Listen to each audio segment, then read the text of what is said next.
Hi, my name's Paul Grogan and welcome to episode 55 of the Gaming Rules podcast, where I talk about the games that I've been playing and various other things that I'm up to. Except in this episode, this is the Dragonmeet special, where I'm just going to be talking to a few people about Dragonmeet, which is a UK-based convention in London, one day at the start of December. Now, a few other announcements before I go into chatting to people. I did say after launching my Patreon that anybody who donated to me, I would give them a mention on the podcast. Well, I'm changing my mind on this. You're still going to get a mention, but the monthly video log, which I've recently just begun, so thanks to the Patreon campaign, I'm now doing a monthly video log. That's the best place, I think, to sort of welcome all the new patrons on board. So anybody who hasn't had a mention yet, then you will get a mention on the monthly video log.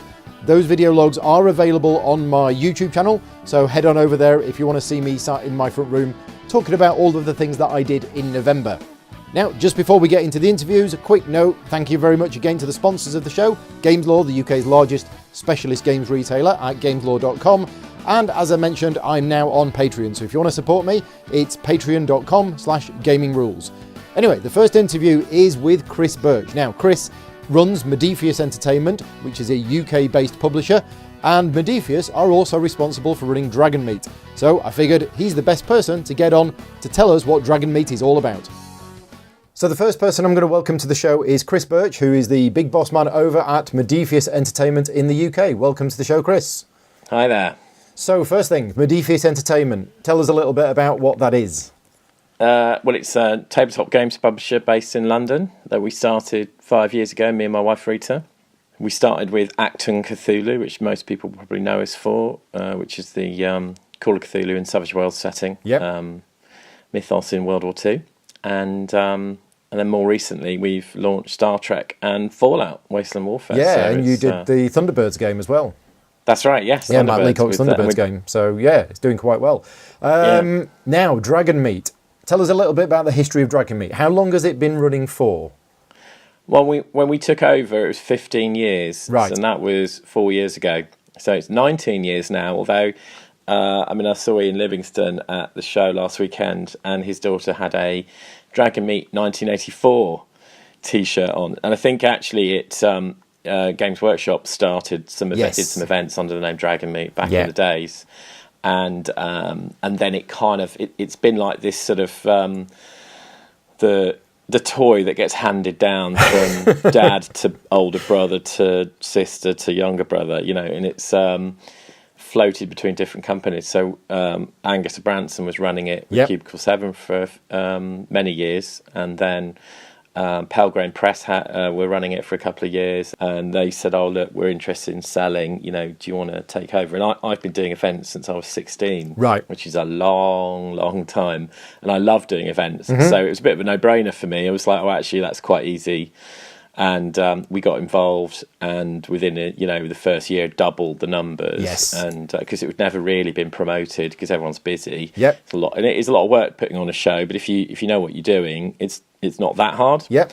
So, I just did it how I would normally do big events, and we'd kind of double the capacity from, normally it was getting 800, 900 people, and we got up to like 1,600, and then we kind of doubled the numbers of traders and moved into a kind of more professional, bigger venue, hotel. Yeah.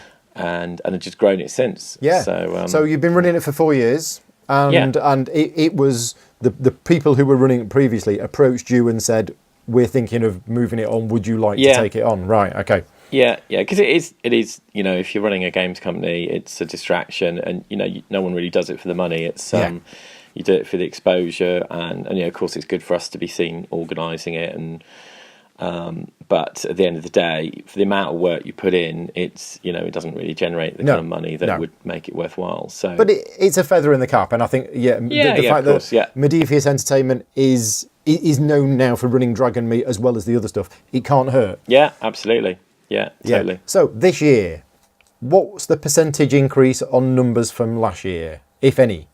Well, we were up to 2,000 on about 1,100 last year. Right. So that was really good. We doubled the size of the venue. So we had even more traders, even more space for games. So it was really good, and we had lots of space because previously it's been a bit packed, and it's hard to find a table to play a game, but Yes. unless you've booked. But now there was plenty of space. Oh yeah, so, yeah. There was always Did the space tables double?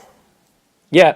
We'd added another whole hall. Yeah. So rather than fitting all the traders and guests into one big hall and some meeting rooms, we were now spread over 2 big halls and meeting rooms. So now, later on in this podcast, I'm going to be interviewing a few other people who attended Dragonmeet. Somebody who was there running demos, and 2 people who were there just as punters. If you want to listen back to the podcast, you will get their opinions on the fact that the trade hall was split from the main hall.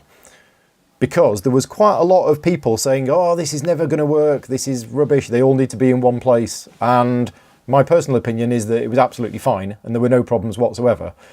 And you just couldn't have it all in one place because it was too big. And funny enough, I passed a couple going, oh, it's really small this year, isn't it? Because, of course, they saw us in Cubicle 7 in the gaming hall. Yes. And then lots of little demo tables. Yeah. And hadn't obviously looked at the programme or the giant roll-up banners that said trade hall this way. Yeah, I mean, personally, I think keeping the trade hall and the gaming hall separate. I mean, I wasn't there as a punter. I was working there all day, and I never actually got a chance to even go into the trade hall. But if I was there as a punter, having the 2 separate, I think is quite a good... Right, I'm going to go downstairs. There's going to be traders down there. That's where I can go and buy stuff and see stuff. Yes, I think people were more focused on actually spending money in the trade hall rather than just wandering around. Yeah. So, it was really good. I mean, we had a fantastic turnout, and the traders I spoke to all did well. And we had a longer lunch hour this year because we actually started the gaming an hour earlier, at 9 in the morning. So we had a few grumbling GMs, but in general, everyone, we didn't have the mad rush on the door because it spread people out. People got a longer 2-hour lunch break, so they could actually go and get some food, relax, do some shopping. Yeah, well, not me. I ate my lunch while in the middle of a demo, which is unprofessional, I know, but my demo table was packed busy all day long. Wow, cool. Well, that's good. And I said to them, do you mind if I just eat my lunch while I'm here? And they went, no, that's fine. I was like, okay. Yeah, well, that's very easy going. I mean, the other good thing is we had a room with over 21 game demos, which is small press, people who've, literally just made their game and want to sell it or show it to people or final kind of stages of testing, and that was brilliant. Yep. Well, I've got Caesar on the show later on from Alicat Games, and he was one of the people that was in that area doing demos of his game, so he'll talk about that. Yeah, really good stuff there. So it's brilliant. See, that's a great sign of growth, you see, because last year maybe there was 6 to 10 of those. So, we more than doubled the number of people who are doing something in gaming now, and that's really good to see. And the show is there also to nurture smaller companies. I mean, of course, we're lucky that we've grown so much, and there's other companies that are doing big business in the trade hall. Yeah. But the future of the industry is all about the smaller little guys. Which is what we were. 5 years ago, we were like the little guys. Yeah. So they're the next wave of big companies coming along, and so it's good to sort of help them. Yeah. Can we just talk for a minute about the split between role-playing games and board games? Because Dragonmeet has a reputation, correctly or incorrectly, for being more of a role-playing game focused convention, and that's put some people off who are not into role-playing games but are into board games. Now, from my point of view, that might have been the case 10 years ago, 15 years ago. But now I think there's so much board gaming stuff going on there that if you're just a board gamer and not a role player, Dragonmeet is still worthwhile going for the day. Yeah, we've worked really hard to, we have Best of Essen sponsored by Steve, which is, a whole bunch of hot titles that came out of Essen. We have Playtest UK, which is board games designers showing off prototypes of in development games.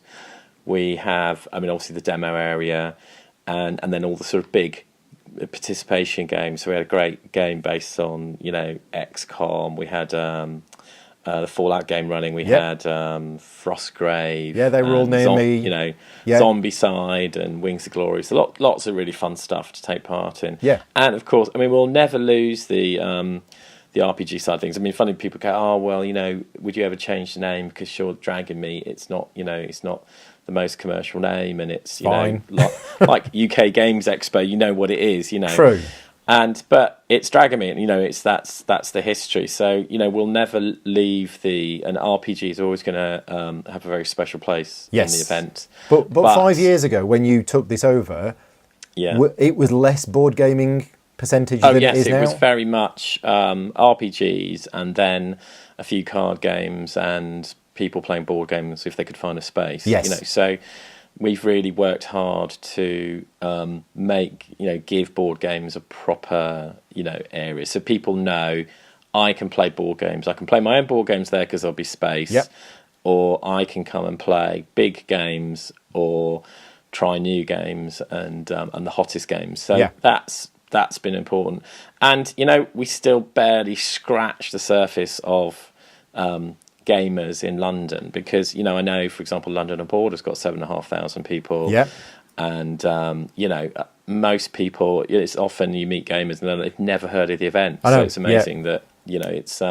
There's a huge growth for the show ahead, and when, next year we're going to have even more war games. So cool. We're going to have much more of the more kind of mainstream war games. There's lots of shows like Salute who are really good with historical and general war games. Yeah. But I want to have much more of those sort of crossover ones. Like next year we'll have a big X-Wing tournament.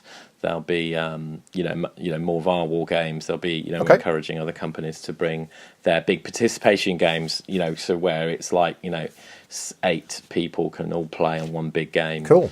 And, because they're very visual as well, which yes. is cool. So that's the plan for next year. So next year the plan is keep the same amount of space as you had this year? Well, actually, we're increasing again. Oh, you're going up again, right? There's a whole series of rooms in between the two halls, which you may have remembered going up and down the escalators.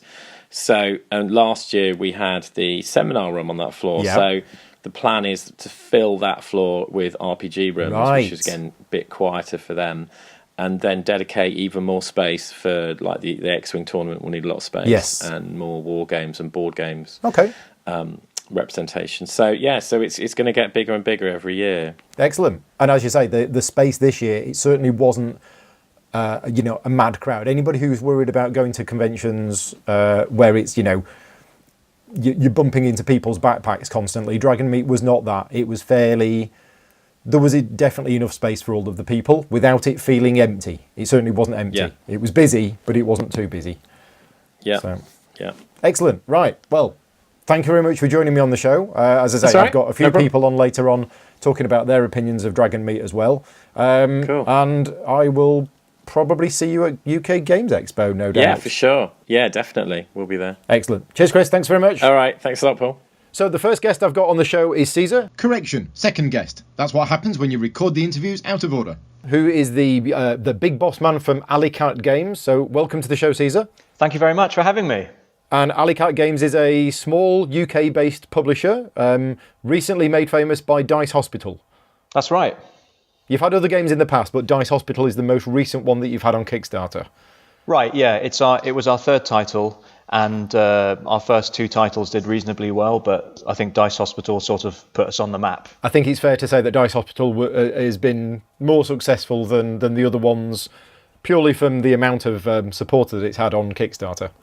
Yeah, I'd agree with that. I mean, the first one, we did have actually 1,600 backers, mainly from the scientific community, but also from the gaming community. But in terms of how much was raised, Dice Hospital did raise an awful lot more. Yeah, it's done really well. So anyway, let's talk about Dragonmeet. Now, you were at Dragonmeet as AireCon Games, and you had a demo table in one of the areas, is that right? Yeah, that's right. We had 2 demo tables. 2 demo tables, right. Yeah.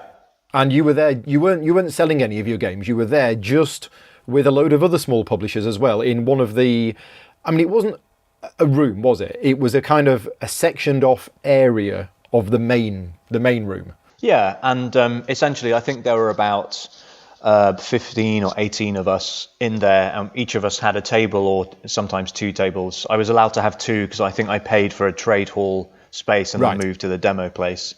But yeah, it wasn't a room, it wasn't a hall, it was sort of like in between the two. It was basically without trying to. I mean, I'm here drawing lines in the air for those people that are listening on the podcast. But basically, you've got this massive area.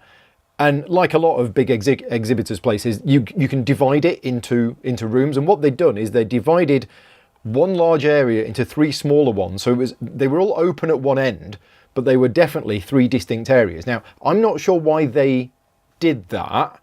Part of me thinks it would have been better just to have it all completely open. But me as CG, I was in the middle one. Yeah.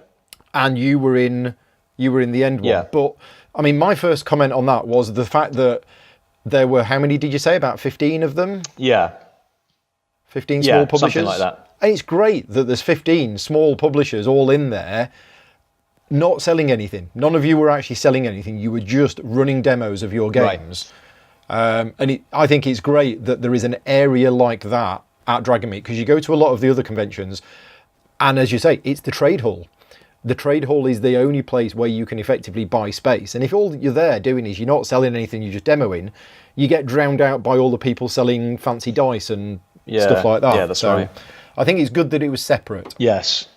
The downside is, of course, that the trade hall was 2 floors down. Yeah, I think that was a bit of a strange decision. That might have been more of a logistical thing, and maybe they planned it in advance, but then they had way more applications for people to come. And I can totally appreciate that from a business point of view, but from a punter point of view, I think it was a bit funny because, you'd have to go 2 floors down. Obviously, it wasn't that far. It's like a 2-minute walk, but it's more just that kind of like psychological barrier that you have to go. Felt separated. Right, exactly. And rather than having to just casually mingle between the trade halls and the demo stand, which was what happened 2 years ago when we first showed our stuff, and that was really nice because it was just connected by 2 rooms. I think it was in a different place, but it was just kind of like you could casually go into the gaming room when you felt like it, and then go into the trade hall when you felt like it, and that was nice. But because of this literal physical barrier between the 2, you had to make that distinction between I'm going now from the gaming hall and I'm now going to the trade hall, and I think that kind of put this onus on the punter that there was this clear distinction between the 2. But when in actual fact, there wasn't a lot of distinction between the 2, except for the fact that in the trade hall, people were selling stuff. Yeah. You see, for me, I mean, I was there working for CGE. I wasn't there as just, a punter. But if I was there as a punter, although there was a 2-floor difference, I'm quite happy with the fact that there's the trade hall. That's where I go round. People are trying to sell me stuff, and that's where I go and buy things. And then over here is the gaming hall, where either I can sit down and play demos, or people will show me stuff, but nobody's trying to sell me anything. Yeah. It's just, that's my place. So I quite like that there's a clear distinction. Okay. And as I say, last year, I was in the trade area, but all I was doing was demos. And I, halfway through the day, I thought, I'm in the wrong area here. Yeah. This is not the right place for me to be. Yeah. So anyway, so how did it go? Did you do lots of demos, and what games were you demoing?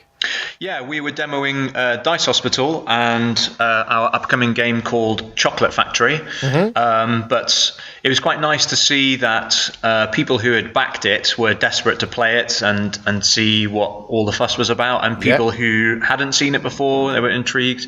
I think the fact that it was like a pre-production copy really helped because it just showed that it was, practically done. It wasn't just your prototype anymore. It was actually not just a prototype, exactly. Because for Chocolate Factory, which was literally the table next door, is very much a prototype with just lots of cubes and this basic conveyor belt, which is part of the mechanic of the game, and like black tiles. So it didn't look complete at all. And I think more people are interested to try something that was near completion. Yeah. So Dice Hospital you were showing off, that's a finished game. It was just a chance for people to see it. And Chocolate Factory, you were still playtesting it, presumably. Right, exactly. I mean, we're still getting some feedback for Dice Hospital, just the final tweaking of certain elements, which me and Mike are working on. Chocolate Factory is very much it is, I'd say, almost complete mechanically, but yes, needs a lot more tweaking than Dice Hospital does. Yeah. Right. So Dragonmeet next year, you're going to go back? I think so. I mean, I would say that if you're a publisher and you live in Greater London, or it takes you about an hour or 2 hours max to get there, then it's not too bad. Mainly because, I think I paid 150 quid or something like that for the table or 2 tables, and I could have had the choice between a trade hall and the demo area. Yeah. But I think if you're coming from further afar, I think Mark McKinnon, who did Wreck and Ruin, I think he came all the way from Scotland. He did, yes. And I'm not sure if I was Scottish, I would have gone all that way because of the sheer number of people. But sure. I think if you're going to combine it as a weekend away sort of thing, because it's only a day on a Saturday. Exactly, yeah. Then I think it would be very much worth it if you do the two together. Yeah, and there are people I see at Dragonmeet, faces that I see at Dragonmeet, that don't go to places like UK Games Expo. Right, it does exactly. capture a London audience that would not venture. And again, as you say, it's a day. So the people who live within London can just, get on the tube, go there in the morning, do Dragonmeet, see what they need to see, and then come back. So yeah, that's right. And I think you're right. It does capture that audience of people because although, everyone loves the Games Expo, there is a minority of people who don't like to go there for one reason or other. And because London is obviously the bigger city, then, you've got that audience there ready. Exactly. Excellent. Right. Well, anyway, we've overrun a little bit. It was going to be 5 minutes, but we've been chatting about stuff. So thank you very much for coming on the show, and I'll talk to you soon. Thanks very much. Thanks for having me. So the next person to welcome to the show is Mark Cook, who is the founder and main organiser of AireCon, which is a convention that runs in the north of England in March of each year. Welcome to the show, Mark. Hi, yeah, thank you. And you attended Dragonmeet again this year. I did indeed, yeah. Which is why you're on the show. But last year, you had a booth in the Traders Hall representing AireCon. Yeah. Now, this year, you were kind of representing AireCon, but you didn't have a booth. Yeah. So just go over the differences between the two. So we were still sort of very much trying to grow the organisation, the convention, AireCon last year. And we thought kind of having a booth might be a good way to kind of get our name out there and things like that. And particularly for getting new traders on board. Right. But we felt this year, actually, we had that kind of option. We were still considering a booth, but we've kind of filled up all our trade slots, could do most of my conversations by just wandering around instead, so didn't really feel like we needed the booth, but it gave me a much better feel for what the convention was about, because I was just sort of stuck at that stand last year. I couldn't really get around that much, but this year I did plenty. Yeah, so what you're saying is that AireCon next year, the trade hall is already pretty much booked out, so you're not hunting down other exhibitors to get space. Yeah, pretty much. There was still a few people I was wanting to go and chat to, but I could do that without a booth, just wandering around the trade hall. But yeah, pretty much full already. So that's good. So Dragonmeet then. So without being tied to a booth all day long, you were able to go around and experience some of what Dragonmeet offers. Yeah, definitely. Yeah. Really good time. And which bits of that did you go to? So I pretty much did everything apart from the main thing that it does, which is RPGs. So I kind of got there at maybe about 9:30 in the morning, had a wander around the demo areas, the kind of those tables upstairs, saw some people that I knew, which was nice, had a bit of a chat. When the trade hall opened about 10, I headed down there just to see what was going on, see who was down there, and had a wander around there, and then kind of spent my day between the two areas, really trying out some games, then go down, find some people that I needed to chat to in the trade hall, and then see, a lot of people would say that Dragonmeet is predominantly an RPG based convention, but what I saw of it wasn't. The bits that I saw of it, I was aware that there was some role-playing bits going on, but the main, I didn't go down the trade hall, but the main area where I was in was large areas with people playing board games. Yeah, it was much more prominent this year. Like, it was definitely, you could see that they've not just increased the size of it, but they increased kind of the presence of it and the kind of percentage that's given over to board gaming. It was much bigger this year, definitely. Now, talking about the split between the trade hall, because the trade hall was 2 floors down. And I was talking to Caesar earlier on from Alicat Games, and basically saying that they didn't really have any choice. Because it had grown so big, and you couldn't fit it all on one floor. So how did you feel about the split? Yeah, I think certainly beforehand I was I was interested to see how they were going to work it, and kind of people that haven't been seem to be saying, "Oh, surely that was a bit of an issue," but I really didn't think it was. I think probably the floor in between the two is like small meeting rooms, so they definitely couldn't use that. But they needed the two spaces. I think if it had all been in one space, it would have been way too crammed. But it had quite a nice, lovely open feel. You could wander around without getting hit in the face with backpacks and things like that. So there was plenty of space. It didn't really bother me going between the two. Like I said, I spent most of my day bouncing between the two. It wasn't like I felt once I was in one, it was too much of an effort to go back to the other. You're in a nice posh hotel. There's escalators between the two and lifts and stuff. It's not a bother at all. So yeah, but you're saying that it's come under some criticism from people who weren't at the event, who would have just presumed what it would be like. And to be honest, I think I'd probably do the same. If somebody told me, "Oh, the trade hall is 2 floors down," oh, that sounds terrible. Yeah. But the reality is that it was fine. It wasn't an issue. I never thought at any point, I'm not going to bother going back upstairs because it's too much effort. Like I said, there's escalators, there's lifts, and it's not that far. It's like directly underneath 2 floors down. It's not like you've got to walk across a big campus or anything to get there. So. And surely if I was going, I'd probably do the trade hall and then I'd do the gaming hall. I wouldn't keep dashing between the two. Yeah, no. Unless there was an event on at a certain time that I had to be up for. But as you say, the escalators were right there. So yeah, but like sometimes it was nice to go down into the trade hall. There's some stands that were maybe busy, or like where the demoing game's still in the trade hall, where maybe it was a bit too busy, but yet you'd seen most of the other stuff you wanted to, so you went back upstairs, had a quick couple of demo games, because a lot of the demo tables were pretty much solid busy all day. I know you were pretty back to back. Yeah. So sometimes you couldn't get a demo game in of what you wanted. So then it was like, well, I'll just go back down to the trade hall for a bit of distraction, see what else is going on. And there was certainly, I found on my first couple of passes around, there was stuff that I'd not seen the previous time. So you go around like the huge dice tower that somehow I missed the first time around, that was in the shape of Big Ben, and it was absolutely massive. It was probably at least where was that? That was down in the trade hall at one of the stands there, and some guy built it and painted it and everything. It was really cool, and you could chuck like 50 dice down it at once. And I think he's now developing like a Helter Skelter one that's huge as well. It's probably nice. I'd say it's probably about 4, maybe 5 foot tall. So I got a picture of that. That's pretty immense. Well, send the picture through, and I will put that picture on the YouTube version of this podcast. Yeah, sure. So, what games did you play in the open gaming area? I mean, you came by and had a game of Pulsar with me, but what else did you get played? Pulsar, yeah. So I tried. Well, I had a quick overview of Caesar's new one, the Chocolate Factory. I had a go at, there was one called Thieves, which was sort of a 2-player abstract one. It's coming to Kickstarter. I had a game with Bez. I had a game of his new sort of Wibble deck, but I played the main game in that Wibble. What else? I had a quick go at Newspeak, the next one from ITB.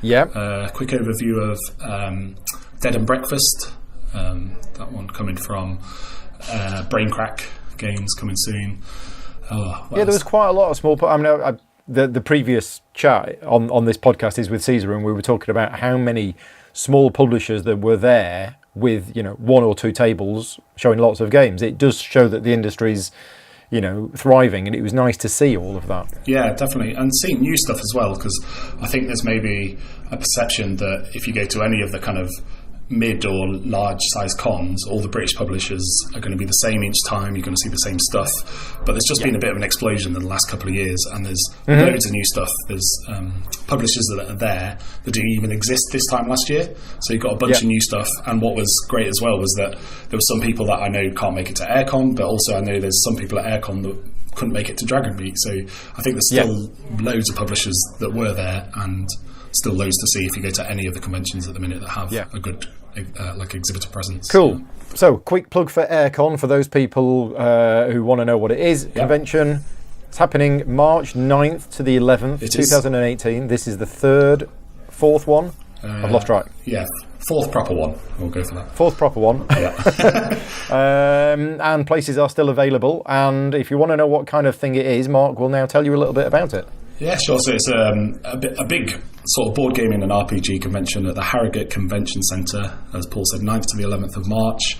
Tons of open gaming. We like to have a seat for everyone, so there's over 1,000 seats at tables just for open gaming. But there's loads of other stuff going on as well. We've got about 40 exhibitors already, huge RPG section with at least 20 tables in, loads of people doing demos. So I know we've got some guy called Paul Grogan. Apparently he's famous, coming to demo some stuff. Devium will be there. We've got a couple of guests as well as Paul, yourself. Rodney Smith is going to be there. We've got a bunch of events going on, fun stuff. We like to have a focus on fun and family-friendly stuff going on. Yeah, but it's more than just a room of people playing games. There is exhibitors, there's traders, there's seminars, there's events. Yeah. There's a lot of board gaming, and as you're saying, you're increasing the role-playing game side of it this year, and also Imagination Gaming are running the family area. They are, and that's so we had that last year. It was pretty successful, so we're increasing the size of that, and I think because of last year, more people are coming with their families. We've heard of people that kind of came for the first time last year, saw what a nice place Harrogate was, saw how family-friendly the event was, so they're like bringing their whole family down, making like a mini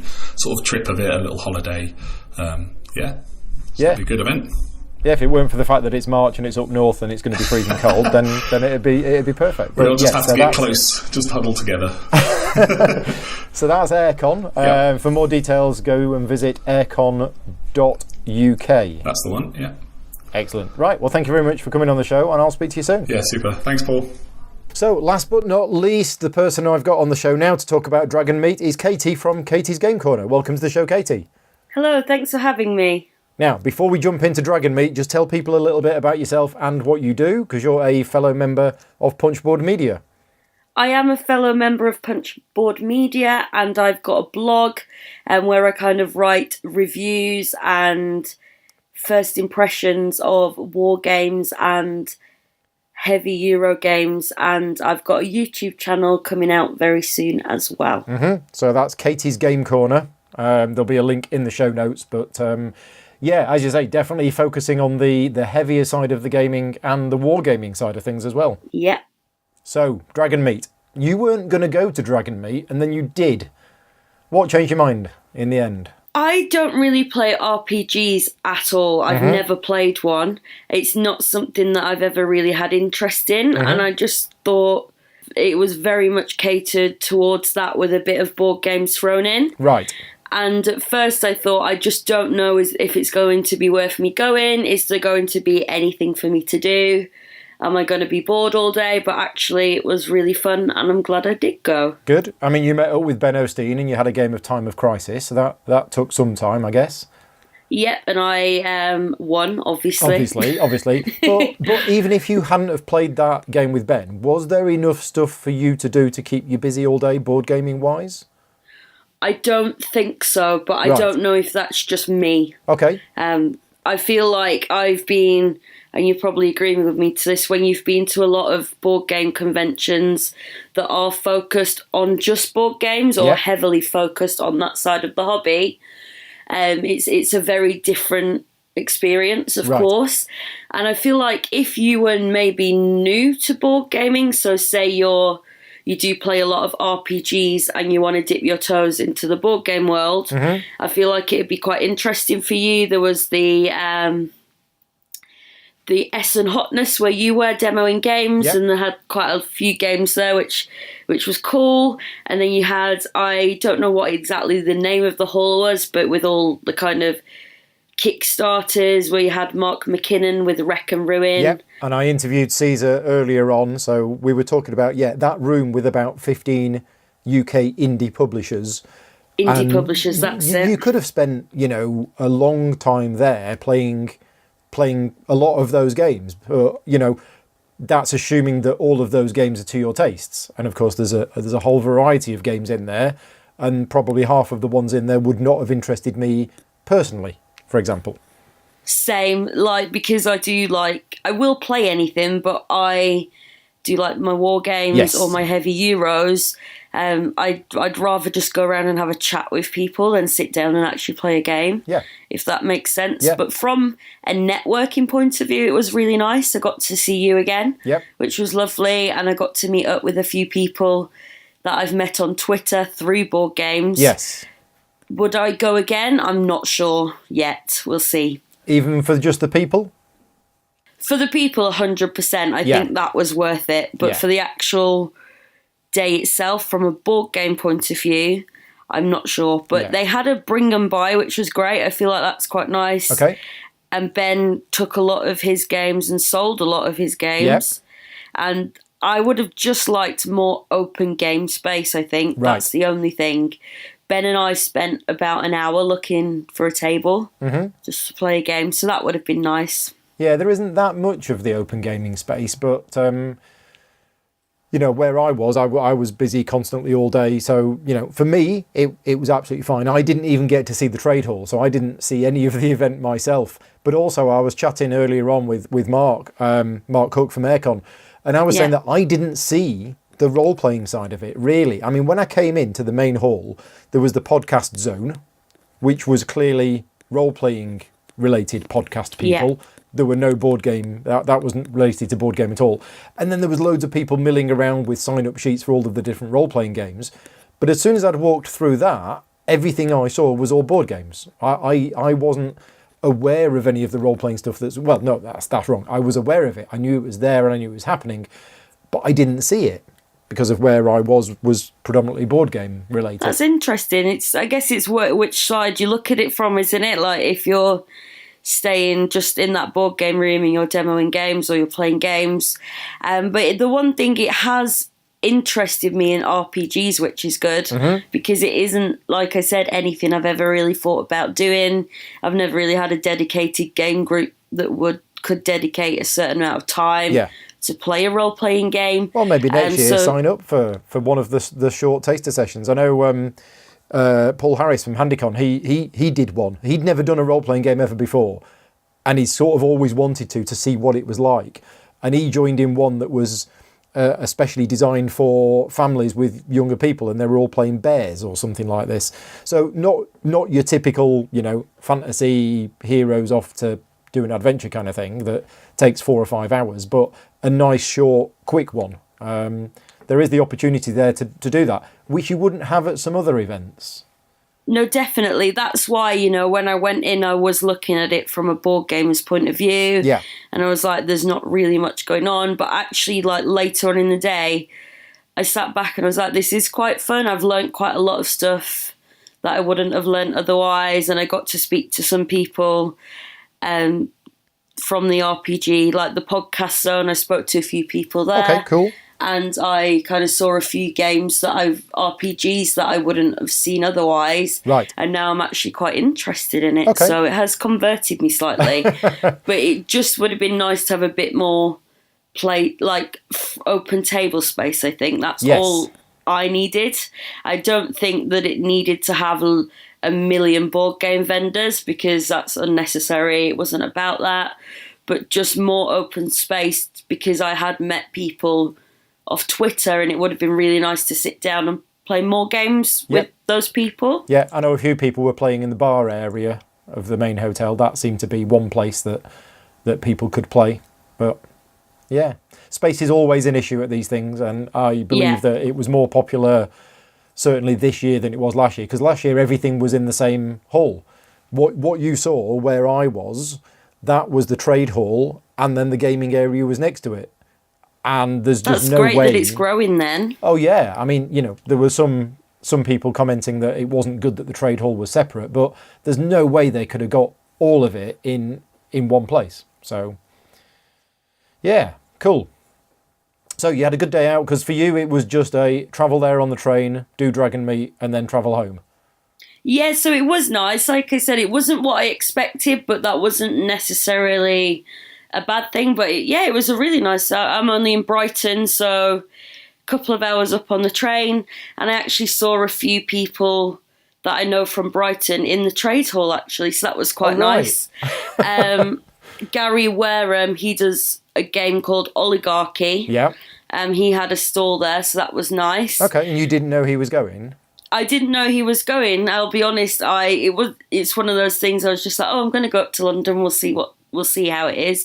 I didn't expect it to be as big as it was either, which is quite nice. it's quite, I think I said this to you on the day as well, it was quite nice to see another side of the community.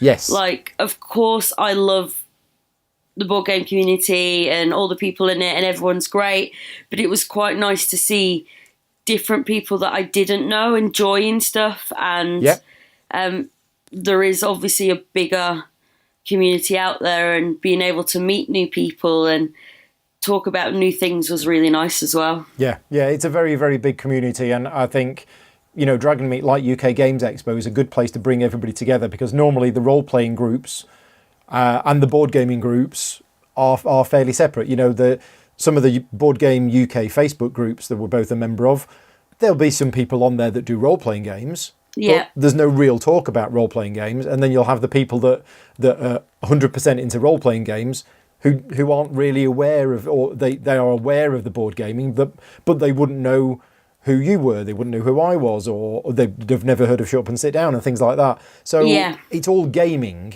but there are still these, you know, separate, I don't want to use the word divisions because that sounds wrong, but there are still these different pockets, but there always has been. For 20 years, we've always had wargaming, role-playing, board gaming, and collectible card games. We've always had the sort of the four areas of it, and there'll always be crossovers, but as it gets bigger, I don't know whether it's getting further apart or closer together. Who knows? But Dragonmeet's an opportunity to meet people from the other sectors, as it were. They could have not had the board game areas and still done really well. Yes. Because there was so many people there, and there was all on the top floor where you were, there was all these different rooms that were open for people to go and play role-playing games. And then, like you said, you had all the podcasts, and there was so much going on that they would have done really well. So it was quite nice that they still did include a bit of board games. I've kind of done a 360, actually, because at first I was like, there wasn't much going on, but now I've thought about it, actually, maybe it is quite nice that they involved it in some way. Yeah. And hopefully, if they can expand, I'm not expecting it to be UK Games Expo, because UK Games Expo is that. But if they can just expand that a little bit more, I think they'll have it a really nice balance between RPGs and board games. Cool. So before I let you go, what's new and coming up on Katie's Game Coding? You mentioned the YouTube channel, which you've got coming up soon. Yep, so I've started a YouTube channel a couple of weeks ago, but I had a few technical difficulties, unfortunately. Yeah, as we all do, yeah. So I'm just ironing all that out, but from January I'll be doing not playthroughs like you do, but kind of walkthroughs, war games, teaching people that are new to the war game side of hobby different tips and tricks and how to play different war games. And I'll be doing reviews on YouTube and different videos on YouTube as well. Yep. I've been doing some interviews for it'll be on YouTube, but podcast style interviews with some different publishers and designers, and then my blog will just keep going as well. Yeah, excellent. Right, well, thank you very much for coming on the show, and I'll speak to you next time. Thank you very much. So there we go. That's just 4 short interviews with various people that did attend Dragonmeet. I hope you thought the podcast was useful. Back to normal stuff next time about what I've been playing and various other things. Thanks again to the sponsors of the show, Gameslaw at gameslaw.com, and to Jason Shaw at audionautics.com for the music used in this podcast. Gaming Rules is a proud member of Punchboard Media, where we all bring something to the table, and a supporter of the Board Game Trading in Chat UK Facebook group. Until next time, take care, and thanks for listening.